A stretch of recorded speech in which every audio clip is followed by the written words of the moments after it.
These are the things we do. We've lost the heading of that, but that's okay. Decisive capability, on time, within budget. We have to worry about resources. The American people have been incredibly generous with us, no question, but that they treat us like their favorite children. And I respect the American people very much for doing that, because in a lot of other armies and different places in the world, that isn't always the case. We have to meet our responsibilities to them. We have to serve appropriately, integrity, honor, pride. I think we have all those things. We have to uphold the integrity of our process, and our process involves giving money to industry, giving money to universities, getting value for that money, and signing our name on the bottom line that we actually got what we paid for. And that's a lot of responsibility. And we took nothing off the top for ourselves or those who could otherwise profit. Our environment has to be open, has to be transparent, it has to be supportive. And of course, again, I underscore the need for us to support the soldier as our most important customer. Not our only customer, but our most important customer. Next few graphs. This is my strategy, and I've underscored the thing that I am going to be focused mostly on, but the assumptions lead to that as kind of a conclusion. The first assumption is that the soldiers are our most precious asset. I was a little bit surprised when I came into this job, because in my Army, which was the Army of the 60s and 70s and early 80s, performance was most important, and sacrifice was expected. And the soldier was never the number one priority. The mission was the number one priority. The objective had to be taken. And if you made a mistake and you were going up the wrong avenue toward the enemy, you continued to move even if people were falling on your right side and falling on your left side. The idea was you take the objective. When I got into this job, the Vice Chief, General Corelli, whom you'll hear later this morning, who commanded the troops that went into Baghdad during the Operation Desert Storm,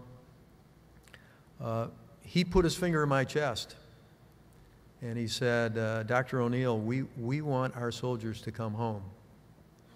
They're our most precious asset. We want you to, number one, protect the soldier. And that was a very refreshing surprise to me. And I've taken that as gospel. General Casey, the Chief of Staff, later echoed the same philosophy. And I think that's a marvelous philosophy. It makes us who have been soldiers feel a lot safer with that kind of leadership. For those of you who don't understand, in World War I, there was a very famous British field marshal, Sir Douglas Haig. No relationship to Alexander Haig, but Sir Douglas Haig would fire a regimental commander if the regiment didn't take at least 20% casualties when they attacked a German fortification. And his theory was, if you're not taking at least 20% casualties, you're not being aggressive. His measurement of aggressiveness of a leader was to take a large number of casualties. That meant you would push the Germans out of their foxholes. And in the long run, he felt it was advantageous to his army and to Britain to make that sacrifice. Fortunately, we don't think that way today.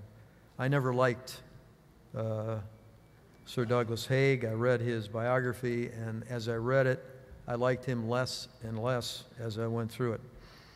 But he had his philosophy at that time. The acquisition focus has to be maintaining high quality in the equipment we have, and the Army has some significant equipment in terms of end items and equipment on the way that looks very good, like the ground combat vehicle. We have just announced an upcoming competition for a new combat vehicle that will be able to carry the troops through the kind of threat space that we have right now, up to the point where that squad that's inside that vehicle will be able perform a close engagement with the enemy. Of course, we have the Apache helicopter, the CH-47, the M1 tank, things like that. So I'm not suggesting we don't continue to focus a lot of our attention on these large end items. The next thing is we have to exploit our joint arena. It's great to have an uncontested airspace. Whenever you can get the Air Force and the Navy and Marine flyers to come in and support you, they are absolutely tremendous. In Vietnam, the enemy always operated outside our artillery fan, so we never, not once, went into combat with artillery support. The only support we had was Navy pilots and Air Force pilots primarily.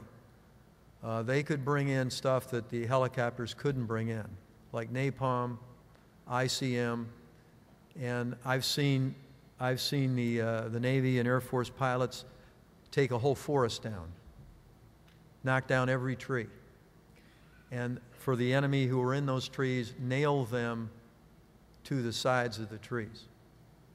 And it was great having those people supporting you. So the joint arena is just as important to me as the arena of green suit Army. The Marines are fabulous. If you have a Marine unit on your right, you can generally count on that unit on your right never failing. But what I want to do for the Army, and I'll port this to the Air Force too, is to create a decisive dismounted soldier. That's the guy you see over there on the right side of that chart. That's the guy who's standing there with about 65 to 70% of his body exposed to small arms fire. The soldier who thinks that he's safe with a body armor that covers about 30% of his area doesn't quite understand that you don't always get hit in the chest. The head is a very delicate part of your anatomy.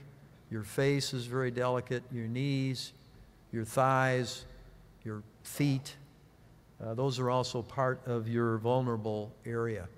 And we've got to figure out a way to protect those parts of the soldier. Next. These are the responsibilities that I have, and I've highlighted the ones that pertain directly to all of you. The first one is to develop materiel. Very important. That's where industry is primarily involved.